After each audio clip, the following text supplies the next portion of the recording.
What's up, IY? How you doing? We hope you like this. Is that where I come in? Thank you so much for tuning in, guys. We're just going to chat for the next couple of minutes about leadership thingies, my bobbies. Yeah, sounds good. But man, Technical term. yes, thingy my bobbies. You can quote me on that. But yeah, our prayer and our goal is that, man, you would walk away equipped and empowered to be the best version of you in whatever sphere that may look like for you. So, and if you have something that you want us to talk about, like maybe it may not be leadership, it may be something that, a challenge you've had to overcome, post in the comments. I believe that as a Christian, as a young person, leadership may not necessarily be the direct call, but we're all called to lead in some circumstance, and we believe that this is going to help you do that in any capacity.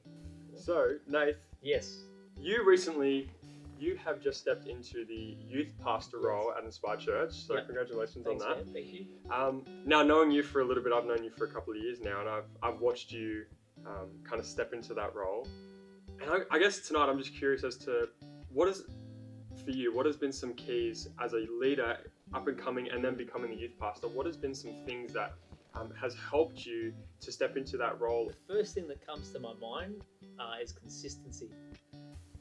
So, growing up in a family that probably wasn't as consistent, there were different expectations around what I should be doing as a young person from both mum and dad because they were split and stuff like that. And so coming into church life and learning about what it's like to be a part of the family of God and stuff like that, and then what he had for me,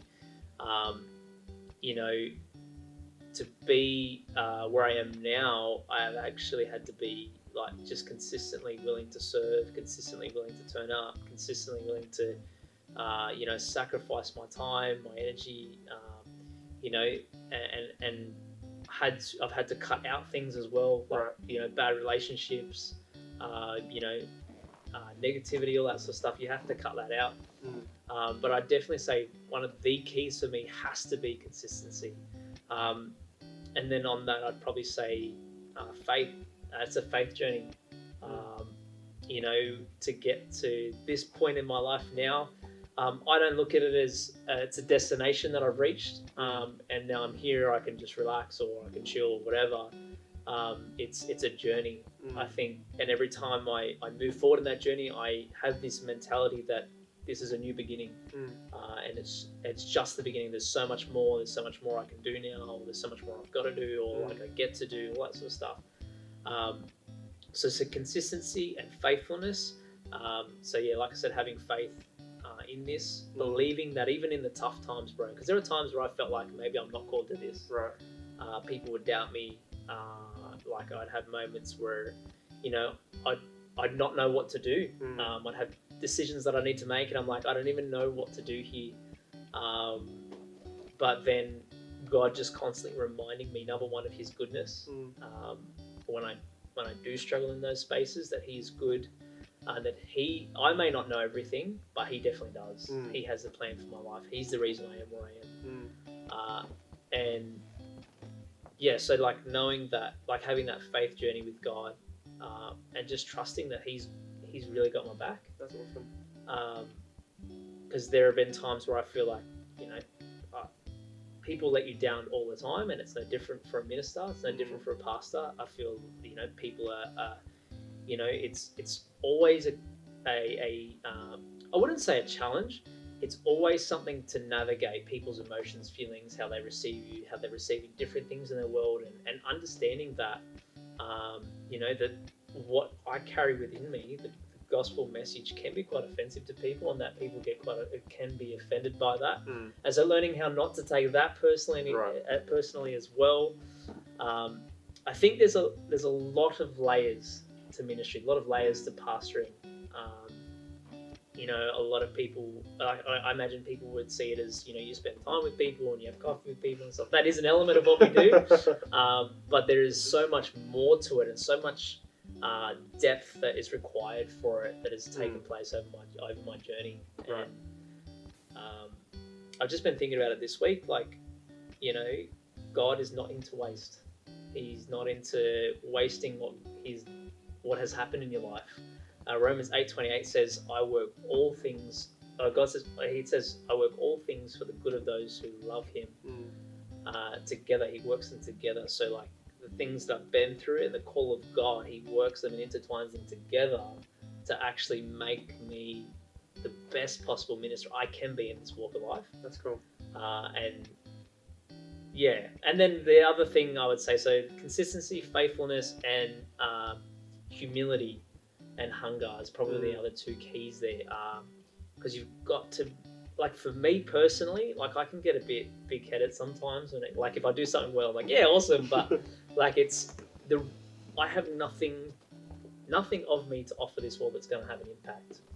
But what's inside of me, that Jesus Christ gift, all that sort of stuff, that's what's going to have an impact. Right. And that really humbles me because it makes me realize that I'm not responsible for where I am. Yeah, I've made the decision to position myself and to be responsible with it and all that sort of stuff. But ultimately, God has positioned me where I am.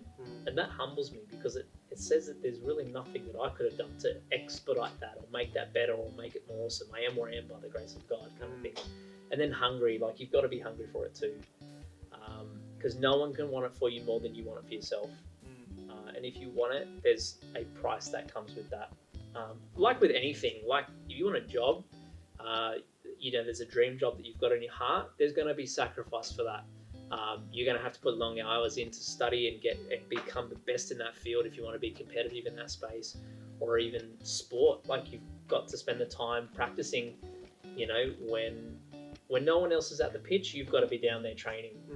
You're the first in, last to leave type thing, and people would, I don't know if people would disassociate that with ministry, but for me that was a lesson I needed to learn, that just because it's ministry doesn't mean that that's separate. Like there's still time, energy, and effort I need to put into developing myself as well, and I've got to be hungry for that more than anyone else can be for me. Right. That's cool. So you said consistency, faithfulness, humility, and hunger. Yeah. And so with the consistency, obviously when life has its ups and downs, it has its seasons. It has its seasons where man serving and being a leader and investing in the people is easy, and then it comes with its seasons where it's not so easy, and you've got your own stuff going on and all that kind of stuff. But for the people that are watching, maybe there might be a year 11 person that's watching and they want leadership, they want to serve God, or they want to start their own business or whatever it may be, but they don't have a clear vision, or they're in a season where they've lost kind of their vision, or they've lost their direction. Because you can be consistent and still have your own stuff going on. Yeah. So it's not about necessarily always being in a good season. But what are some things that can keep you consistent even in the midst of a bad season?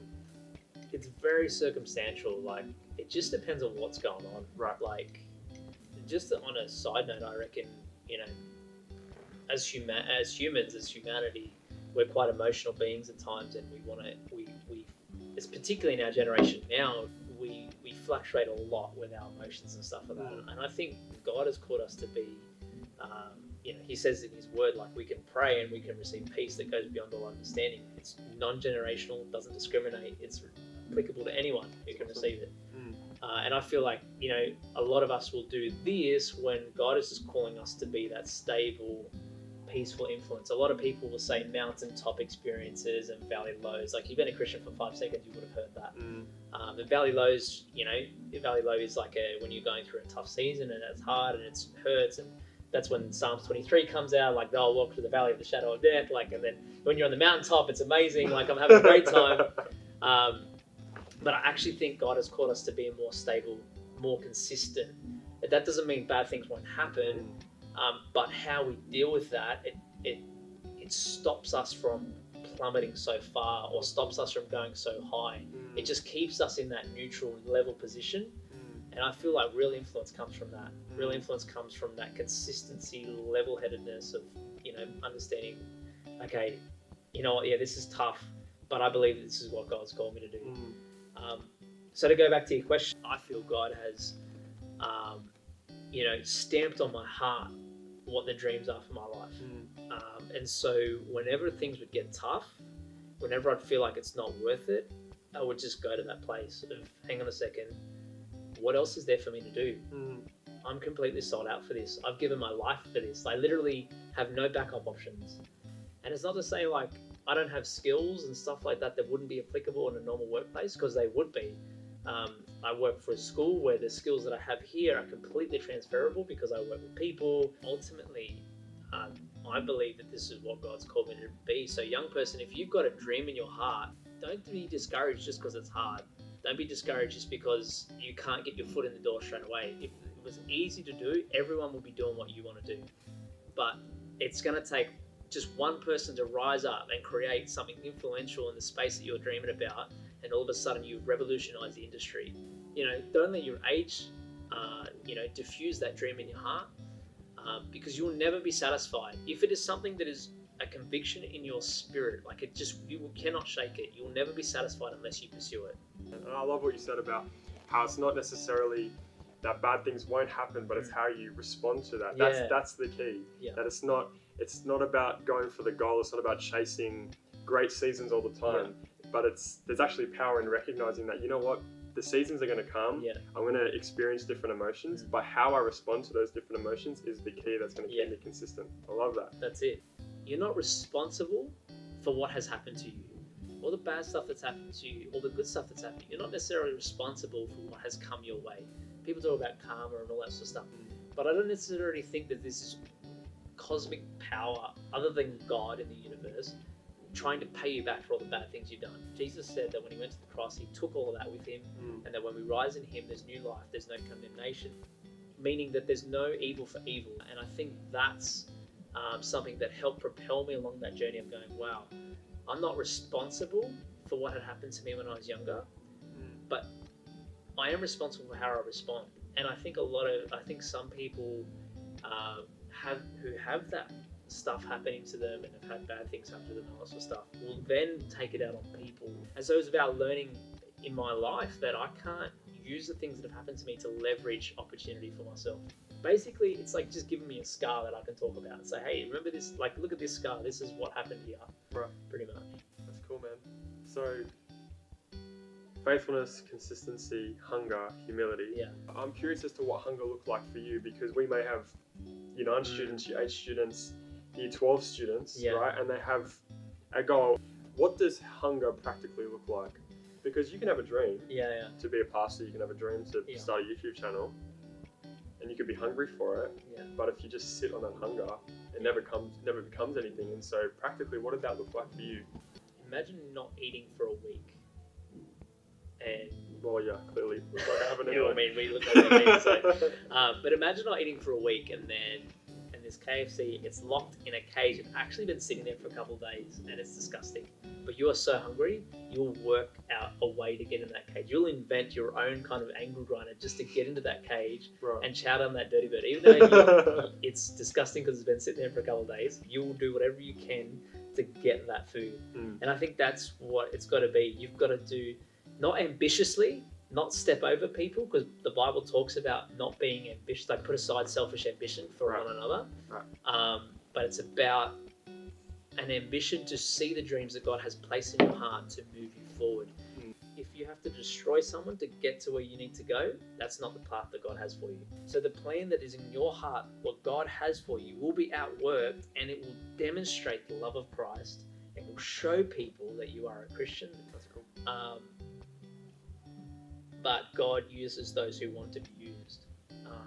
And so when I say be hungry,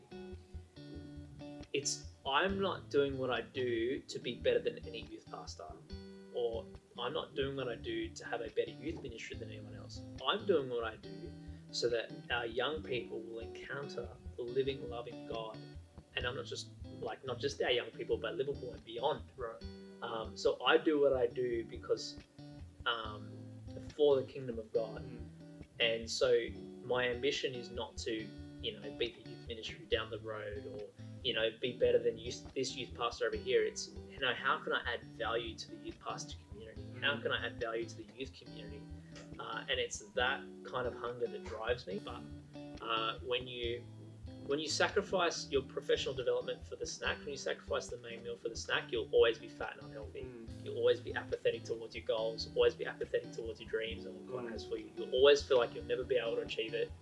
And I think the opposite of hunger is like gluttony, I guess. You're overfed. You're not like, It's all you do. yeah, it's all you do, and there's no energy exertion. There's no expelling that stuff, and that's why I think, it's always important to stay connected to people because that gives you an opportunity to outwork that ministry gift. But ultimately, the reason we do what we do is because of people.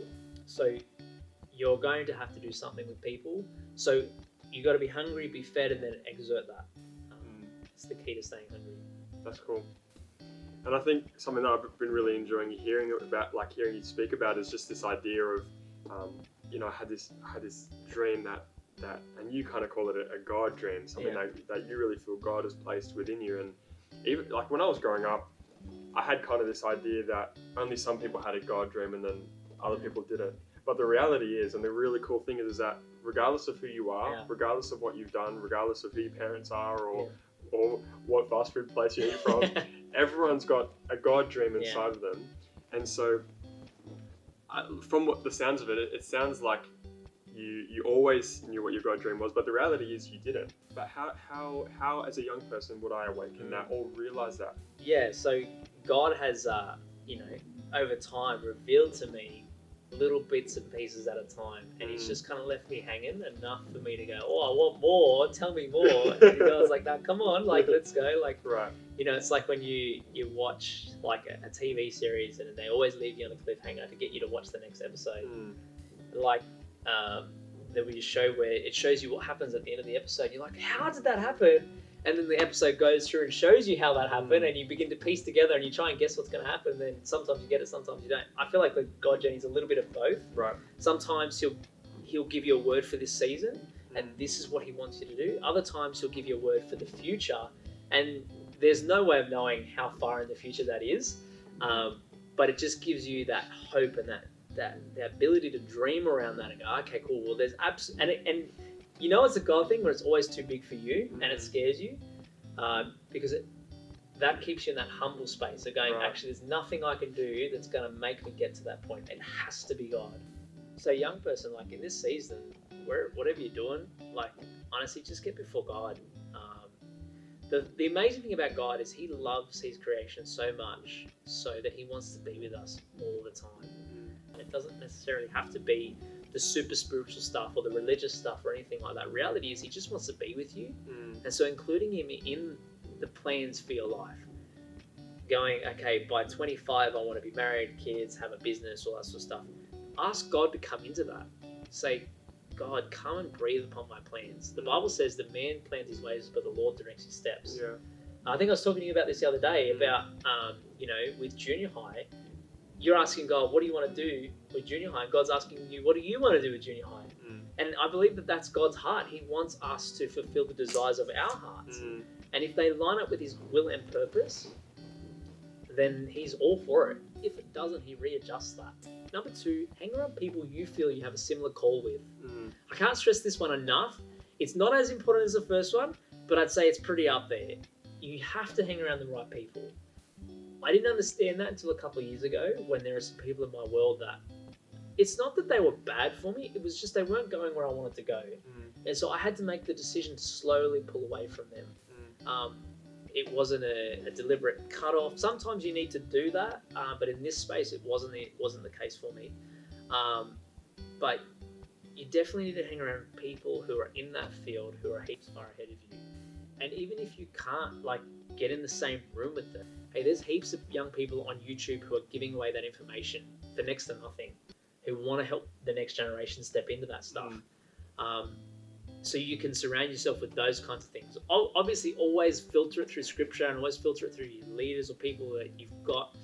But you've got to have mentors. I'd say that's a key to really establishing your path in life. Yeah, man, and I think young people can sometimes miss how much weight that saying can carry. But one way we can be described as a plant that's planted in soil. Yeah.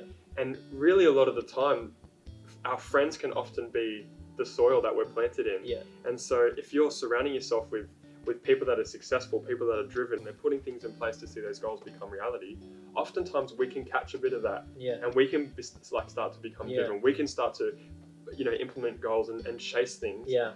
But the flip side is that if we're hanging around people that are undriven, they have no goals, you know, they're doing things that maybe they shouldn't be, or maybe they're just pursuing things that aren't what we want to pursue.